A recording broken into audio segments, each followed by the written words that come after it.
रख हौसला, वो मंजर भी आएगा, प्यासे के पास चलकर समंदर भी आएगा। थक कर न बैठ ऐ मंजिल के मुसाफिर, मंजिल भी मिलेगी और मिलने का मजा भी आएगा।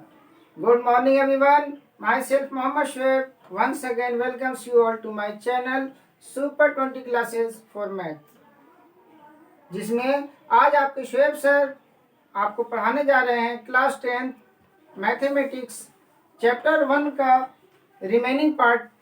चैप्टर का नाम है वास्तविक संख्याएं और इसमें कुल 4 टॉपिक हैं जिसे हमें कवर करना था। 2 टॉपिक आपको पिछली क्लासेस में करा चुके हैं और रिमेनिंग 2 टॉपिक आज की क्लास में हम लोग करने जा रहे हैं। तो स्टार्ट करते हैं आज के अपने पहले टॉपिक से, जिसका नाम है फंडामेंटल थ्योरम ऑफ अरिथमेटिक, जिसे हम लोग कहते हैं अंक गणित की मूलभूत प्रमेय या आधारभूत प्रमेय। ये fundamental theorem of mathematics arithmetic जो है ये कहती है कि किसी भी प्राकृतिक संख्या को हम उसे उसके अभाज्य गुणनखंडों के गुणनफल के रूप में लिख सकते हैं। Every natural number can be expressed as a product of its prime factors.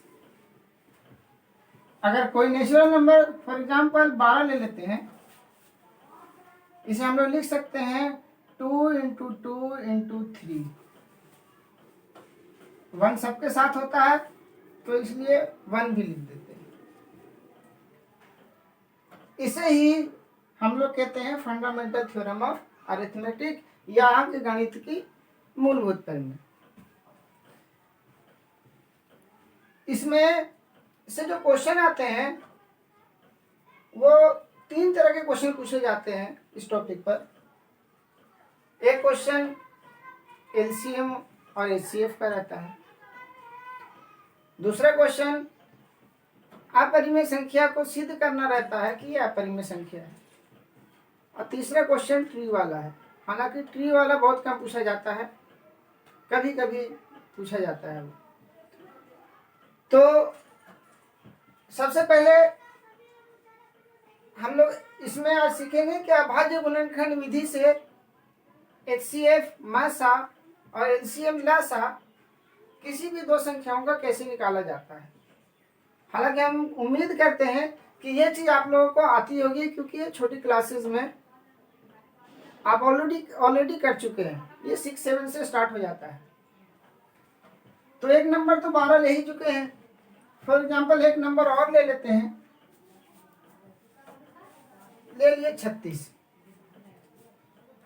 जैसे इसका गुणनखंड लिखे थे वैसे ही अगर इसका गुणनखंड आप निकालेंगे तो गुणनखंड इसका क्या होगा 2 इंटू 2 इंटू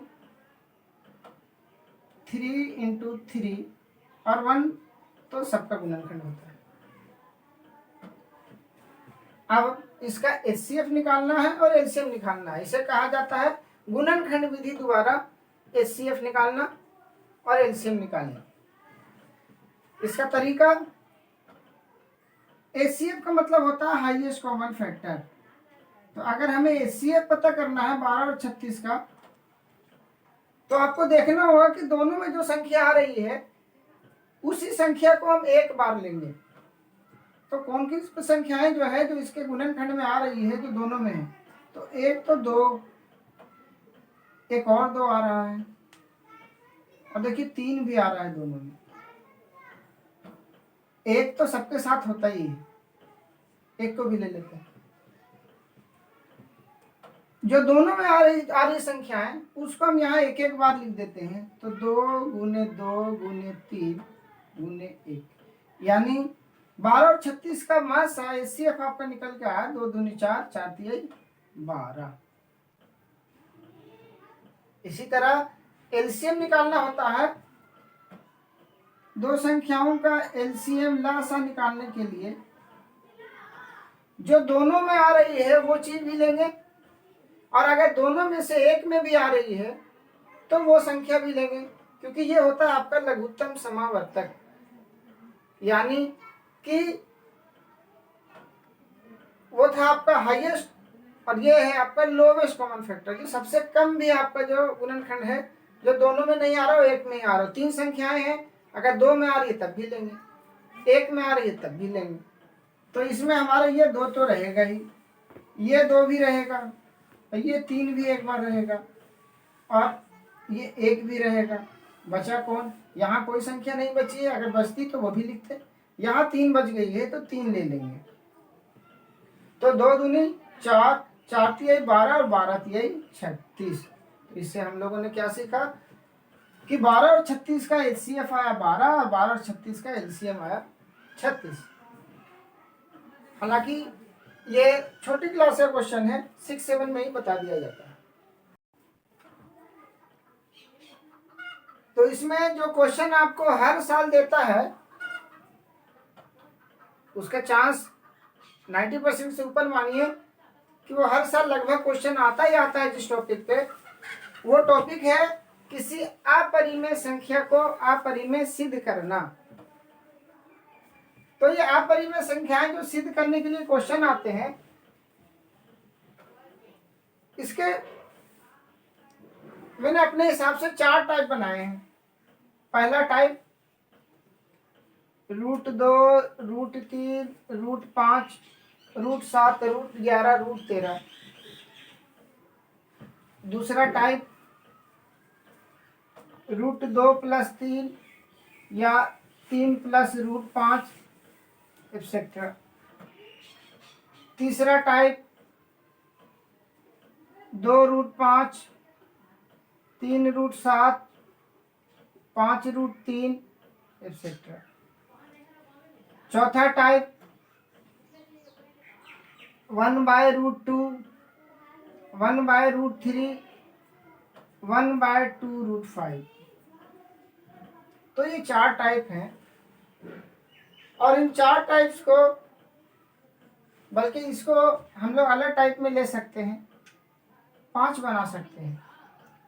1/2√5, 1/3√7। तो कुल 5 टाइप्स। अगर इन पांचों टाइप्स को आप समझ लेते हैं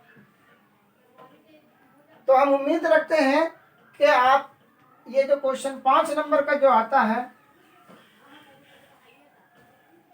इसमें आप 5 में से 5 नंबर ला सकते हैं। तो हर एक टाइप के बारे में हम आपको बता देंगे, एक एक क्वेश्चन किस तरह से सॉल्व होता है। इसमें जो पहला टाइप है,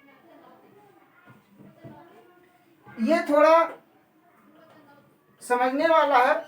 इसमें थोड़ा सा आपको समझना है, ध्यान देना है। बाकी के जो और टाइप्स है वो सब इजी है, जो सबसे भारी है वो यही वाला टाइप है। तो सबसे पहले हम लोग पहला टाइप ही ले लेते हैं। इसमें ले लेते हैं √3 को सिद्ध करना है कि ये एक अपरिमेय संख्या है। हालांकि हम लोग जानते हैं कि √3 जो है वो अपरिमेय संख्या है, लेकिन फिर भी सिद्ध करना है। तो इस क्वेश्चन को अगर हम एक एग्जाम्पल देकर अगर आपको समझाएं तो ज्यादा अच्छा समझ में आएगा। इन क्वेश्चनों को सॉल्व करने के लिए हम क्या करते हैं वो हम आपको एक एग्जाम्पल के माध्यम से समझाते हैं। मानिए कि आपके पास 2 डब्बे हैं। एक डब्बा में नमक को पाउडर बना के रख दिया गया है, और दूसरे डब्बे में चीनी का भी पाउडर बना के रख दिया गया है। साइज दोनों का एक जैसा है। अब अगर आपको एक डब्बा हाथ में दे दिया जाए नमक का, मालूम है कि नमक का डब्बा है, और आपको कहे कि सिद्ध करिए कि ये नमक का डब्बा है, आप क्या कहेंगे? आप कहेंगे ठीक है, डब्बे को खोलेंगे, थोड़ा सा उसमें से जो नमक है उसको जरा सा टेस्ट करके देखेंगे, और टेस्ट करने पे जो है नमक तो नमकीन ही लगेगा, मीठा थोड़ी लगेगा। तो आप कहेंगे कि चूंकि इसका टेस्ट जो है मीठा नहीं है, चीनी जैसा नहीं है, इसलिए ये चीनी नहीं है, बल्कि इसका टेस्ट नमक जैसा है, इसलिए ये नमक है। और जो हमने माना था कि ये चीनी है वो हमने गलत माना था। हमारी कल्पना जो थी वो गलत थी, असत्य थी, इसलिए ये चीनी नहीं है, नमक है। सेम चीज आपको इसमें करना है। पहले हम लोग मानेंगे, हम जान रहे हैं कि √3 अपरिमेय संख्या है, फिर भी हम लोग मानेंगे कि √3, माना कि √3 एक परिमेय संख्या है।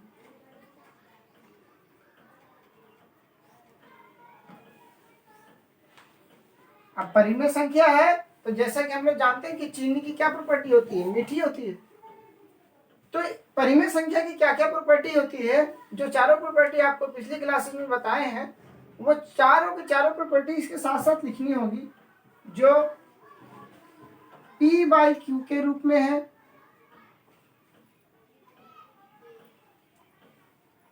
जहां Q 0 नहीं है, PQ पूर्णांक है और PQ सहाभाज्य संख्या भी है। तो चीनी, जिस तरह चीनी की मेन प्रॉपर्टी होती है मीठा लगना, इसी तरह इस क्वेश्चन की मेन प्रॉपर्टी जो है, जिससे पता चलेगा कि ये प्राइम है या ये, जिससे पता चलेगा ये रेशनल है या इरेशनल है, वो यही चीज है मेन प्रॉपर्टी, सहाभाज्य होना, को प्राइम होना। को प्राइम का मतलब होता है ऐसी दो संख्याएं जो एक ही पहाड़े में नहीं आती हो, जिसका मासा एक हो। जैसे 3, 13, दोनों का मासा एक है, इसमें सम विषम से कोई लेना देना नहीं है। 4, 9, दोनों एक ही पहाड़े में नहीं आती, 2 के पहाड़े में आते हैं, 3 के पहाड़े में आता है, लेकिन दोनों एक ही पहाड़े में नहीं आती है। ऐसी संख्या को हम को प्राइम कहते हैं। यानी पहले हम लोग मान लिए हैं कि इसमें कोई संख्या जो है कॉमन नहीं है, और बाद में इसी चीज को हम लोग उल्टा करके दिखाएंगे और कहेंगे कि हमने जो माना था वो गलत था। तो स्टार्ट करते हैं। अब जो हमने माना है उसको समीकरण के रूप में लिखते हैं कि √3 बराबर P/Q। तब क्यों चूंकि नीचे है, डिवाइड में है, इधर आके मल्टीप्लाई में हो जाएगा, यानी कि हम लिख सकते हैं √3Q बराबर P। अब इसको नाम दे देते हैं समीकरण नंबर 1। समीकरण 1 के दोनों पक्षों का वर्ग करेंगे, squaring both the sides of the equation 1, we get 3Q square बराबर P स्क्वायर। साथ ही साथ इस 3 को उधर भेज देंगे बराबर के चिन्ह के दूसरी साइड, तो हमें क्या मिलेगा, Q स्क्वायर बराबर P स्क्वायर बाय 3। अब फंडामेंटल थ्योरम ऑफ अरिथमेटिक, जो अंकगणित की मूलभूत प्रमेय है, उसी में एक और थ्योरम है जो कहती है कि किसी संख्या का वर्ग अगर किसी संख्या से विभाजित होता है दूसरी संख्या से, तो वो संख्या भी उससे विभाजित होगी। अर्थात अगर P स्क्वायर 3 से विभाजित हो रहा है तो P भी 3 से विभाजित होगा। तो हम लोग कहेंगे चूंकि P स्क्वायर 3 से विभाजित है, इसलिए P भी 3 से विभाजित होगा। अर्थात माना P बराबर 3m, जहां m कोई और संख्या है जिसको 3 से गुना करने पे P आ जाता है, क्योंकि हमें पता है कि P का एक गुणनखंड 3 है। जब P 3 से विभाजित हो रहा है, इसका मतलब है कि P का एक गुणनखंड 3 है। इस P के मान को हम समीकरण नंबर 1 में रखेंगे तो पाएंगे कि समीकरण नंबर 1 में नहीं बल्कि समीकरण नंबर 2 में, इसको देते हैं समीकरण नंबर 2। इस P के मान को समीकरण नंबर 2 में रखते हैं, ये वाला नहीं, ये वाला, तो क्यू स्क्वायर बराबर पी स्क्वायर की जगह पे लिखेंगे 3m का होल स्क्वायर बटे 3। यहां से हमें मिलता है क्यू स्क्वायर बराबर 9m स्क्वायर बाय 3। 3 बन जा 3 और 3 3 जा 9। हमें क्या मिला वहां से? हमें मिला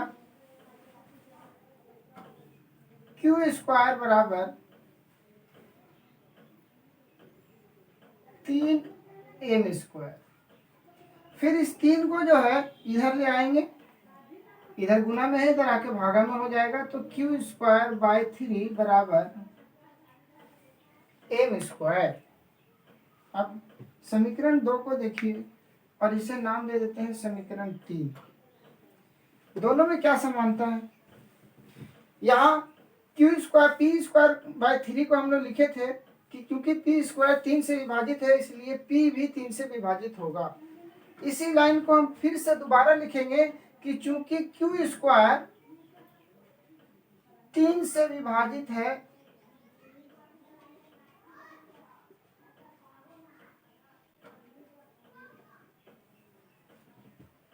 इसलिए क्यू भी 3 से विभाजित होगा। Because Q square is divisible by 3, therefore q will also be divisible by 3। Hence अतः हम लोग कह सकते हैं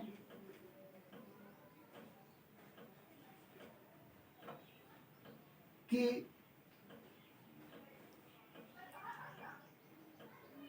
अतः हम लोग कह सकते हैं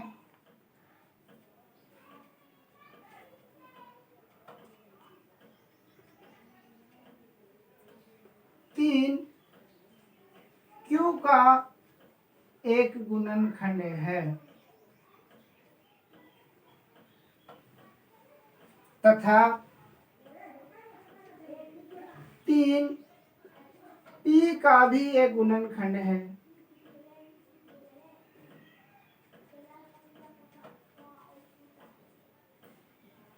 जबकि हमने माना था कि पी और क्यू सहभाज्य है, मतलब कि पी और क्यू में दोनों ही ऐसी संख्या है जिसका मासा 1 है, जिसमें कोई संख्या कॉमन नहीं आती है।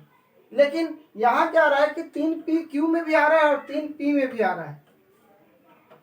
तो यहीं से आपको लिखना होता है अतः यह विरोधाभास प्रतीत होता है, क्योंकि एक तरफ हम मान रहे हैं कि पी और क्यू सहभाज्य संख्या है और यहाँ निकल के आ रहा है कि 3 जो है वो पी का भी गुणनखंड है और क्यू का भी गुणनखंड है, जिससे एक विरोधाभास प्रतीत हो रहा है। और ये विरोधाभास इसलिए है क्योंकि जो हमने माना था वो असत्य था, यानी जो हमने कल्पना की थी, जो हमने नमक को चीनी माना था वो गलत है। इसीलिए नमक का टेस्ट चीनी जैसा नहीं आ रहा है बल्कि नमक जैसा आ रहा है। अर्थात हम लोग क्या कहेंगे कि पी और क्यू नहीं, √3 जो है वो परिमेय संख्या नहीं है बल्कि √3 एक अपरिमेय संख्या है। इसमें ये लाइंस लिखना जो है बहुत जरूरी है। अगर आपको 5 में से 5 नंबर लेना है तो स्टार्टिंग की ये 2 लाइन मानने वाली, बीच में 2 लाइन, बीच में ये वाली 2 लाइन और लास्ट की 2 लाइन। इसमें ज्यादा सॉल्व करना नहीं है, लाइन से लिखना मेन है, क्योंकि आपकी समझ को जांच करना एग्जामिनर को कि आप परिमेय संख्या और अपरिमेय संख्या की प्रॉपर्टी को समझते हैं या नहीं समझते हैं। तो हमारा पहला टाइप हो गया। उम्मीद करते हैं कि इस टाइप पर कोई भी क्वेश्चन आएगा तो अब आप लोग उसे कर सकते हैं। चलते हैं दूसरे टाइप पे। दूसरे टाइप पे जाने से पहले ये बता देते हैं आपको कि बाकी की टाइप्स जो हैं उसमें कुछ है ही नहीं। अगर आपको ये वाला टाइप आ गया तो बाकी की टाइप्स को आप यूं चुटकी बजा के सॉल्व कर सकते हैं।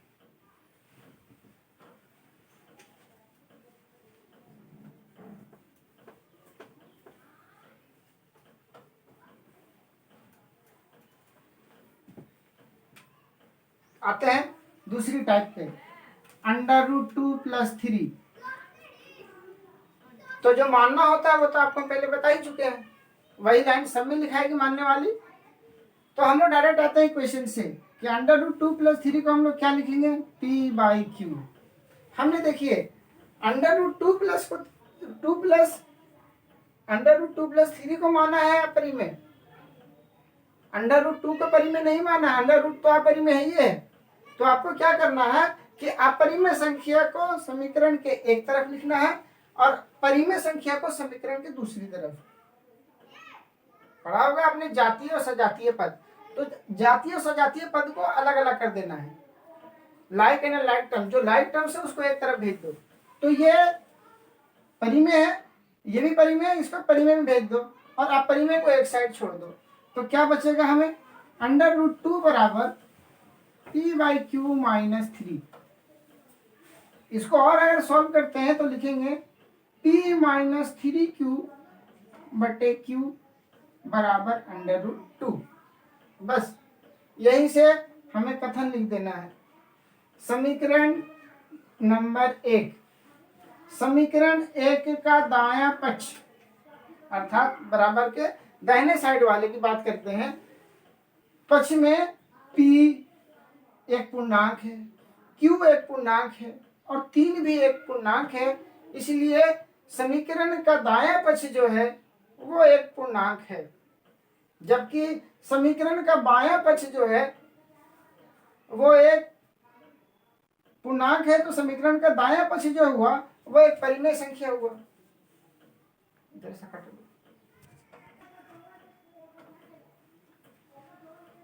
समीकरण के दाएं पक्ष में p एक पूर्णांक है और q एक पूर्णांक है, क्योंकि पहले हम लोग माने और q पूर्णांक है तो 3q भी पूर्णांक हुआ। अब पूर्णांक का अंतर भी पूर्णांक ही होता है।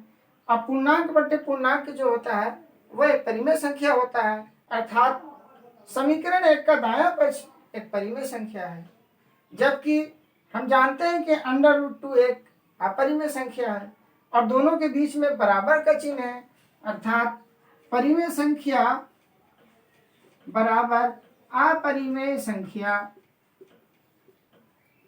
ये संभव नहीं है और इसमें विरोधाभास प्रतीत होता है, अर्थात जो हमने माना था वो असत्य था और सत्य ये है कि √2+3 एक अपरिमेय संख्या है। तो सही कहा था ना कि बाकी के क्वेश्चन को हम लोग चुटकी बजा के सॉल्व कर देंगे, हो गया खत्म। ये भी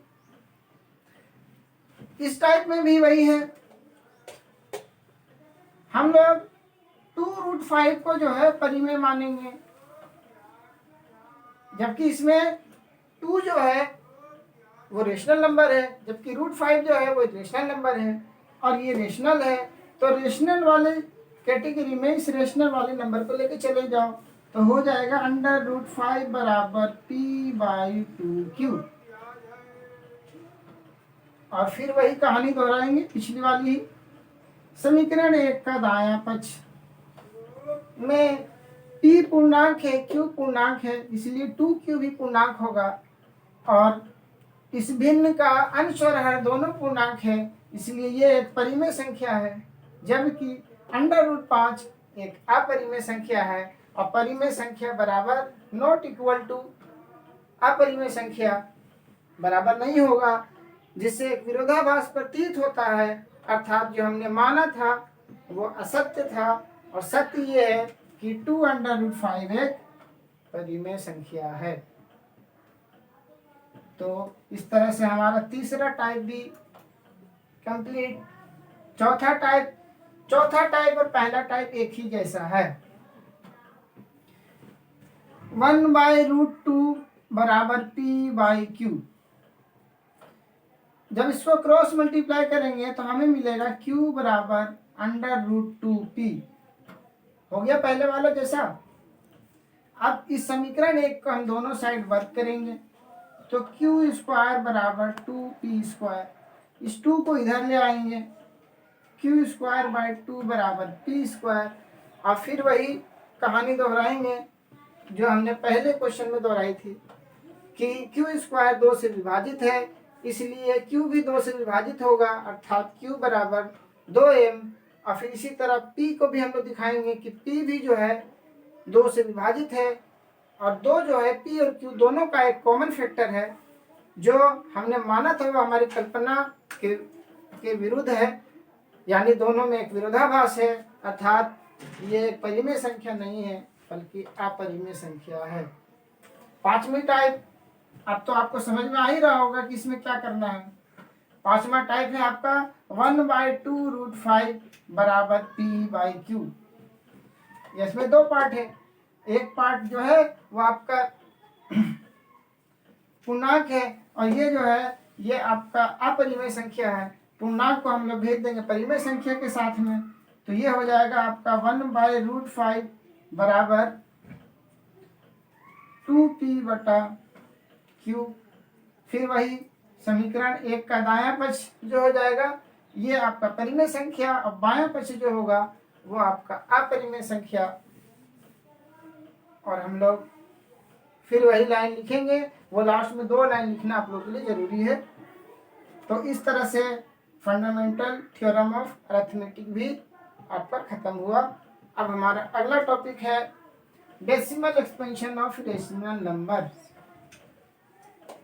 एंड इरेशनल नंबर्स।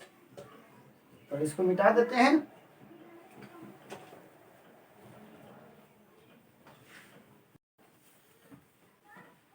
तो चलते हैं हम अपने अगले टॉपिक और आखिरी टॉपिक की तरफ इस चैप्टर का, जो डेसिमल एक्सपेंशन के बारे में है।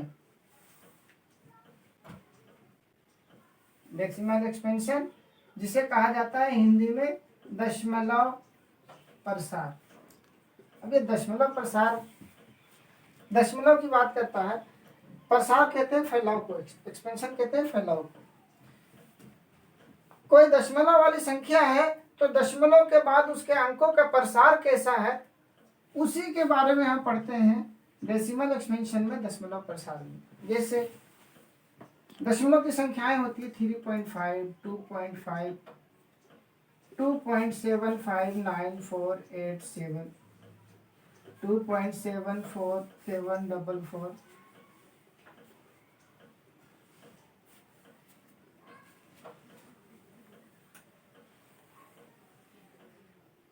3.3333। ये अलग अलग टाइप है दशमलव प्रसार का। इधर से हमें कोई मतलब नहीं है, हमें जो देखना है वो दशमलव के बाद जो है कैसा आ रहा है उसका प्रसार, हमें ये देखना है। तो पहले वाले में क्या देखते हैं हम लोग कि दशमलव प्रसार जो है वो 1 अंक के बाद खत्म हो गया। दूसरे में देखते हैं कि 5, 6, 7 अंक आए दशमलव के बाद, लेकिन आगे जाके गाड़ी रुक गई। इसमें ये डैश डैश डैश का मतलब है कि गाड़ी रुकी नहीं और चलती जा रही है, और ये भी वही है आपकी, इसमें भी गाड़ी आपकी रुकी नहीं, चलती जा रही है। दशमलव के बाद अंक आते जा रहे हैं। पहला केस जो होता है ये तब आता है जब शेषफल 0 बचता है। दूसरा केस भी जब आता है जब शेषफल 0 बचता है, जब हम भाग देते हैं किसी संख्या को दूसरी संख्या से। ये तीसरा और चौथा केस तब आता है जब शेषफल कभी 0 नहीं होता है, वो शेषफल कुछ ना कुछ आता ही रहता है। तो मेनली ये 4 टाइप्स पे हम आपको दशमलव प्रसार के बारे में बताएंगे। इन 4 टाइप्स पे आपका दशमलव प्रसार जो है वो समझ में आ जाएगा कि दशमलव प्रसार असल में होता क्या है। तो दशमलव प्रसार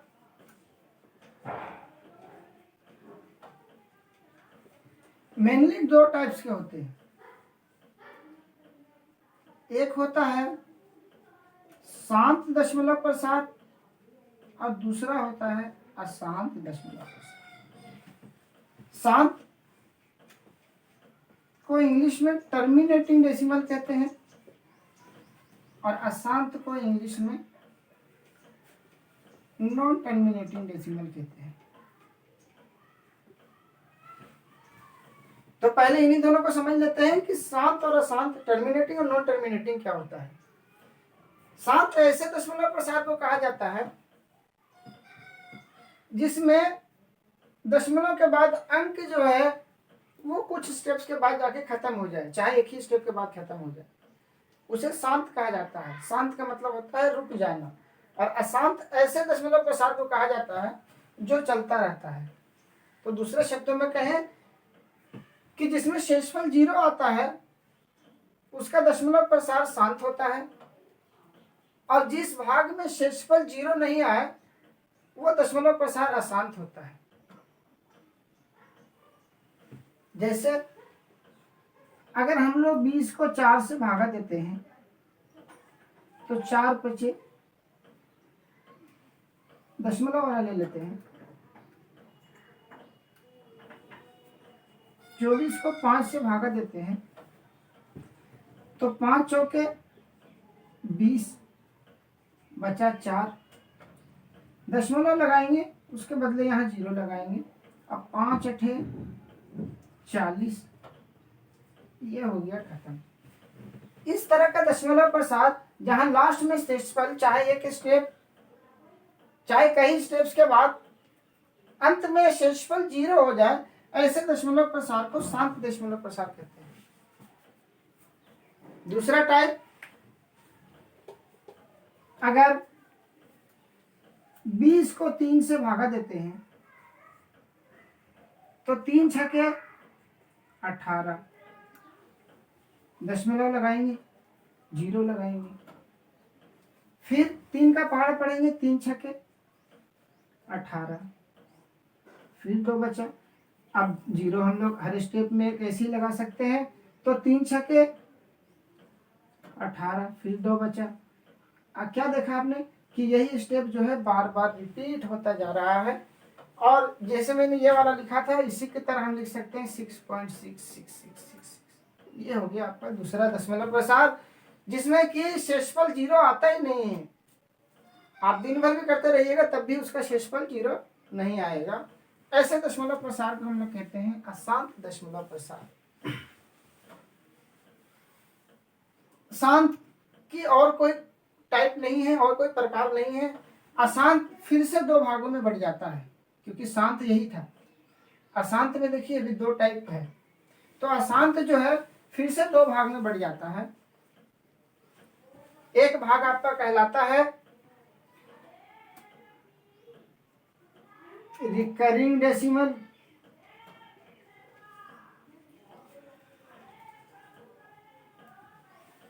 और दूसरा भाग कहलाता है आपका नॉन रिकरिंग डेसिमल।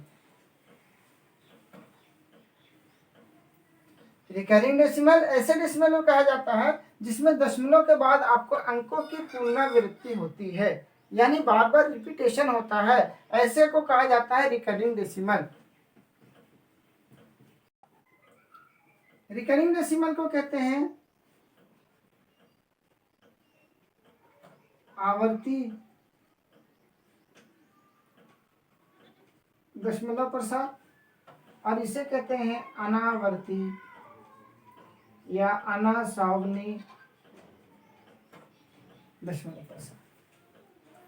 ये दोनों ही अशांत दशमलव प्रसार हैं, जिसमें अंक जो है दशमलव के बाद रुकते नहीं है। बस दोनों में अंतर इतना है कि इसमें एक ही अंक आएगा जब आएगा तो बार बार, और इसमें जो है अलग अलग अंक आएंगे। जैसे ये है, पहले आया 74, अगली बार 74 नहीं है, 744 है, 4 2 बार होगी।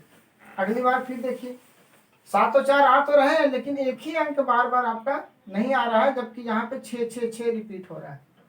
अगर ये रिपीट होता तो इस तरह से लिखा जा सकता था 2.74747474। अगर इस तरह से रहता तो ये होता आपका आवर्ती दशमलव प्रसार, और रिपीट नहीं हो रहा है तो अनावर्ती या अनासावनी दशमलव प्रसार। तो हमने पहले पढ़ा था कि परिमेय संख्या और अपरिमेय संख्या के बारे में, कि परिमेय संख्या जो होता है वो p/q के रूप में होता है। उसकी प्रॉपर्टी पढ़ी थी, वो जो भी प्रॉपर्टी पढ़ी थी वो भिन्न के लिए थी। दशमलव में जो है हम कैसे पहचानेंगे कि कौन सी संख्या परिमेय संख्या है, कौन सी संख्या अपरिमेय संख्या है। तो जिसका दशमलव प्रसार शांत होता है ये परिमेय संख्या होती है, तो फिर अशांत क्या होता है? अशांत में एक टाइप जो है, एक टाइप परिमेय संख्या होती है, और ये दूसरा टाइप जिसमें अंक तो अनलिमिटेड आ रहे हैं, रुक नहीं रही है गाड़ी, शेषफल 0 नहीं आ रहा है, लेकिन अंक भी जो है हर बार अलग अलग आ रहे हैं। देखो 74 आया, अगली बार में 744 हो गया। ऐसे को कहा जाता है अपरिमेय संख्या। ये एक एक नंबर के क्वेश्चन में आपके आता है प्रश्न पहचानने के लिए कि कौन सा दशमलव प्रसार जो है वो अपरिमेय संख्या का है और कौन सा दशमलव प्रसार जो है वो परिमेय संख्या का है। दशमलव प्रसार में ही अब चलते हैं अपने अगले भाग की तरफ। इसमें अगली चीज है आपका कि किसी भिन्न को बिना भाग दिए पता करें कि उसका दशमलव प्रसार शांत होगा या अशांत होगा। दो ही टाइप, मेनली दो ही टाइप होता है, शांत और अशांत, टर्मिनेटिंग और नॉन टर्मिनेटिंग। तो कोई आपके पास भिन्न है, जैसे कि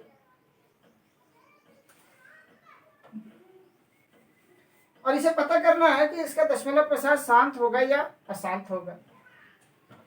तो एक तो हम लोग भाग दे के पता करते हैं कि पूरा पूरी कट रहा है या नहीं कट रहा है। एक हम लोग बिना भाग दिए भी पता लगा सकते हैं।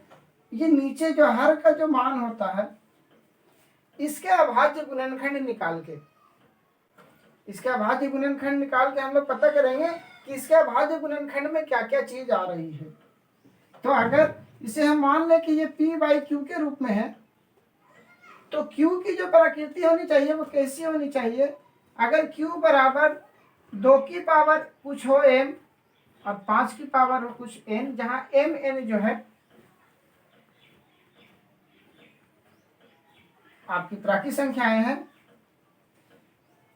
तो अगर q के गुणनखंड इस रूप में आते हैं तो कहेंगे कि दशमलव प्रसार शांत है, और इसके अलावा कुछ आता है तो कहेंगे दशमलव प्रसार अशांत है। हाँ, ये दो अकेला भी हो सकता है, या 5 की पावर n ये भी अकेला हो सकता है। यानी कि जिसके फैक्टर में गुणनखंड में 2 आए, 5 आए, सिर्फ 2 आए, सिर्फ 5 आए, तो वो शांत होगा उसका दशमलव प्रसार। उसके अलावा कुछ भी आ जाए, 3 आ जाए, 7 आ जाए, 11 आ जाए, 13 आ जाए, 17 आ जाए, 19 हो जाए, आ जाए, वो सब आपका अशांत कर देगा उसको। यानी कि अगर हम इसको कर देते 13/19, इसका दशमलव प्रसार अशांत होगा। क्यों? क्योंकि उसके गुणनखंड में जो इसका हर है, इसके गुणनखंड जो है वो 2 और 5 के रूप में नहीं आ रहे हैं।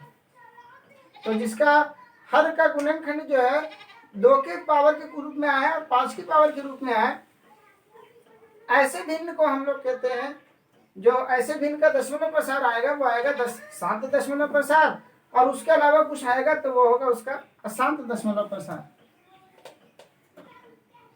जैसे x/2 × 3 × 7, ये अशांत हो जाएगा।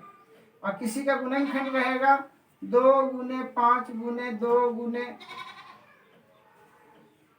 ये आपका शांत हो जाएगा।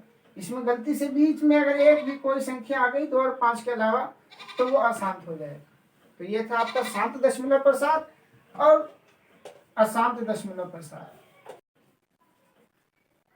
अब इसमें हमारा अगला है टॉपिक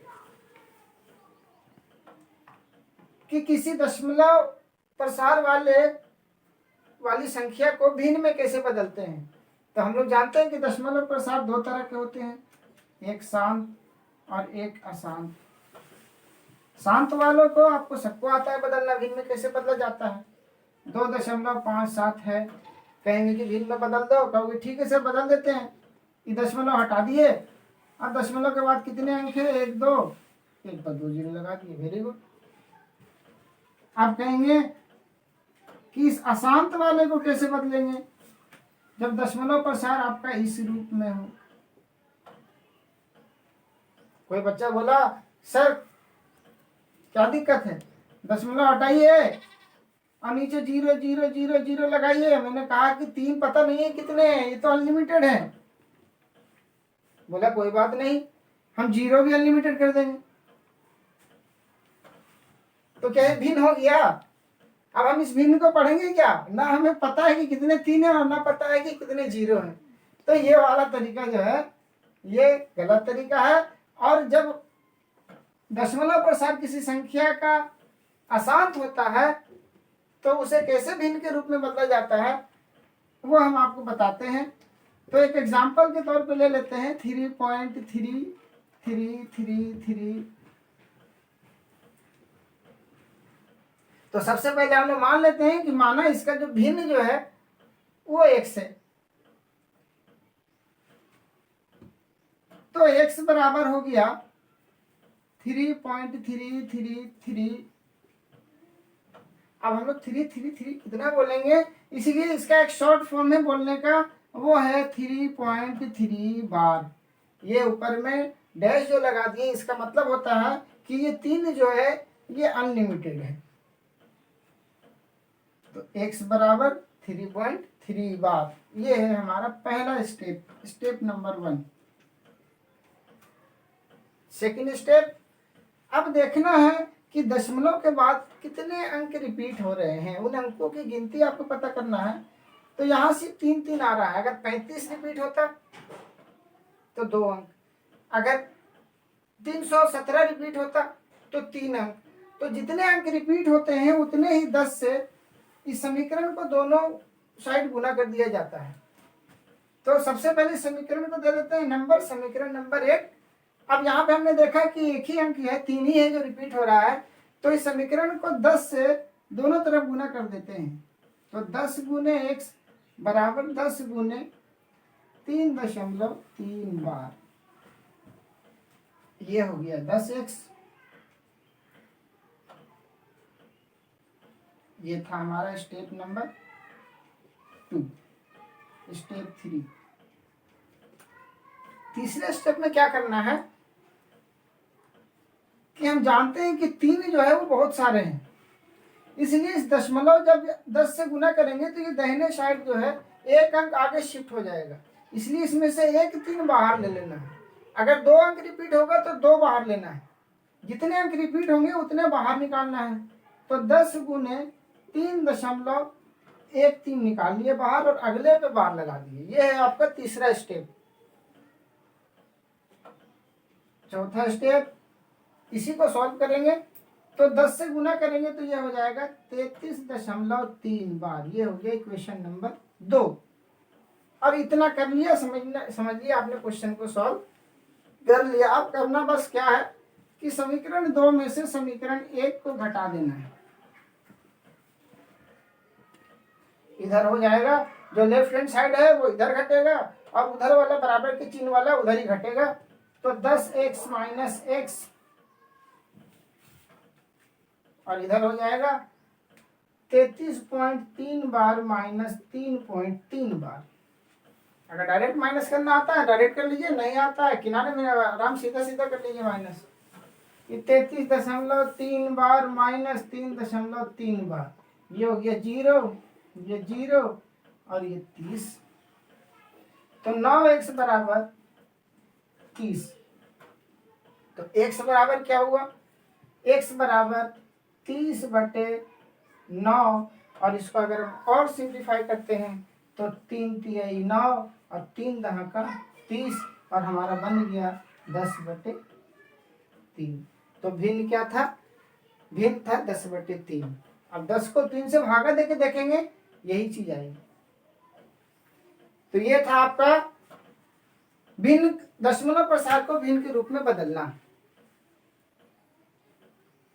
इसमें शॉर्ट ट्रिक भी है। तो किसी किसी क्लास में हम, भले किसी क्लास में नहीं, एक दिन अलग से क्लास लेकर आएंगे जिसमें आपको हर चैप्टर में शॉर्ट ट्रिक्स के बारे में बताएंगे, ताकि आप एक एक नंबर के क्वेश्चन को जो है वो आसानी से सॉल्व कर लें। अब इसमें एक टॉपिक सिर्फ बचा है लास्ट, और वो है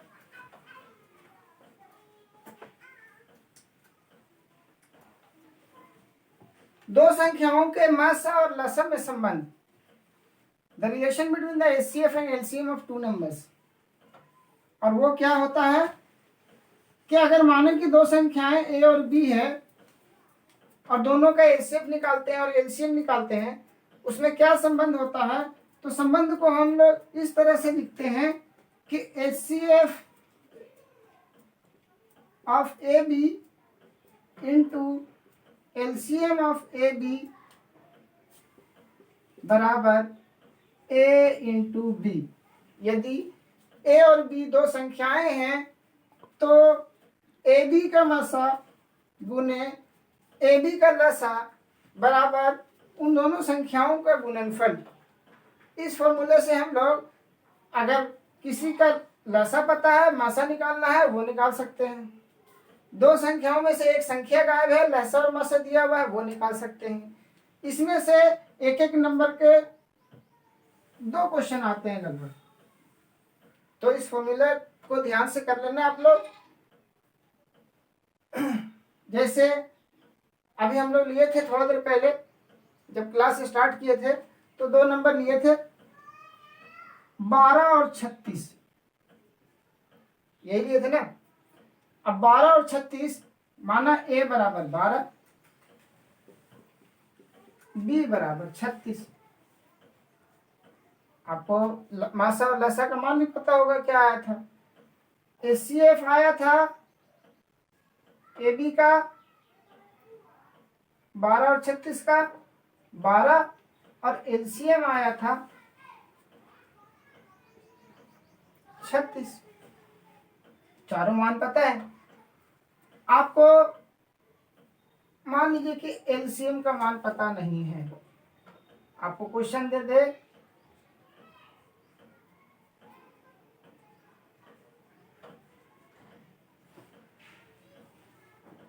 कि दो संख्याएं ए और बी का मासा इतना है और लसा निकाले, तो यहाँ पे जो जो चीज पता है उसका मान रख देंगे। ए की जगह पे 12, बी की जगह पे 36, लसा नहीं पता एलसीएम, कोई बात नहीं, सीएफ एक से रख देते हैं, और एचसीएफ तो पता है, तो एक्स बराबर क्या हो गया 12 गुने 36 बटे 12। देख लीजिए 36 आया था ना, एलसीएम आ गया, एलसीएम बराबर 36। तो इस तरह से आज आपका चैप्टर नंबर 1 कंप्लीट हो गया। जल्दी चैप्टर नंबर 2 का वीडियो आप लोगों के सामने लेके आएंगे। तब तक के लिए be connected, keep learning and keep studying. Bye bye, अल्लाह हाफिज।